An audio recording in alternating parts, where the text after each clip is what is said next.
Ang gagawin ko naman ngayon ay magtitesting po ako ng starter ulit na pinalitan ko ng relay.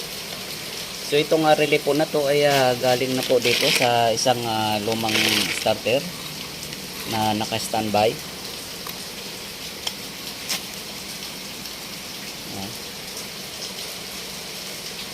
At ito pong relay na to galing dito at yung galing po dito ay ito po siya at hindi na po siya gumagana.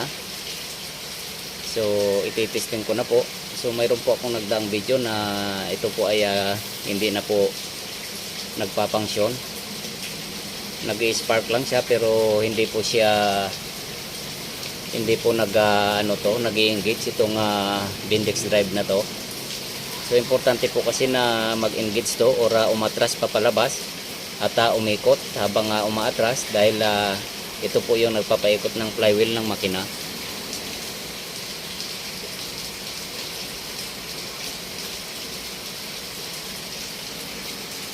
So ngayon po ay napalitan ko na po ng relay. Kailangan na po siyang matesting para malaman kung gagana siya.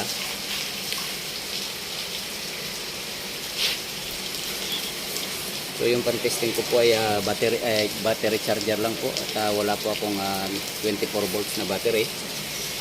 So mayroon man dito pero 12 volts lang po siya, isang piraso lang.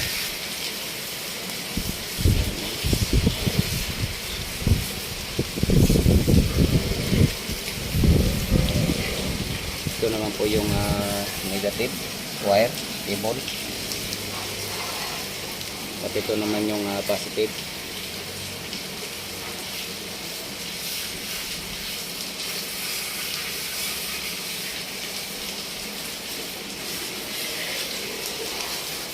Lalagay po natin sa 24 volts. Yan.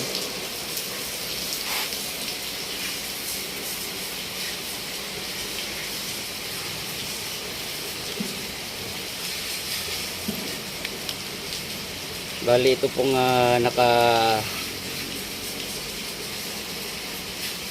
pusli po na wire, ito po yung galing ng susian. So kapag pinihit po natin yung susian, ito po yung nalalagyan na susuplayan ng kuryente. So ito lang po ang kailangan suplayan para gumana na po itong starter na to. Makikita po natin na aatras po yan at iikot. So yan po yung palatandaan na working na po itong starter na to. So yung nangyari po kasi dito ay hindi na po siya nagpapangsyon yung starter motor na yan, Bendix drive, at saka itong solenoid hindi niya po napapagana. So ito po tinransfer ko po at titingnan po natin kung mapapagana natin.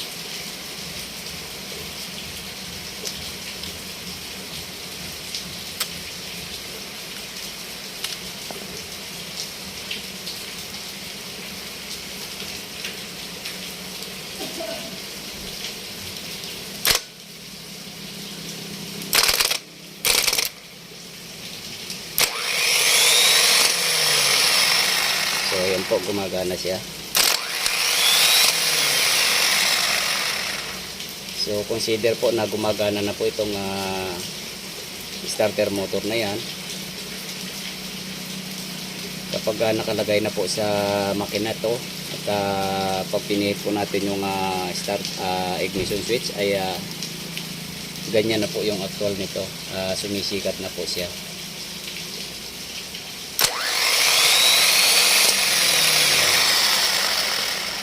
So okay na po siya at pinalitan ko lang po ng relay. So ito po yung naging sira ng starter na yan at ngayon po ay pwede na po siyang gamitin yan dahil napalitan ko na po ng relay. Yan. So hanggang dito na lang po muna ang video kong ito. Please like, subscribe na lang po and hit notification bell para sa susunod na mga video. God bless all po.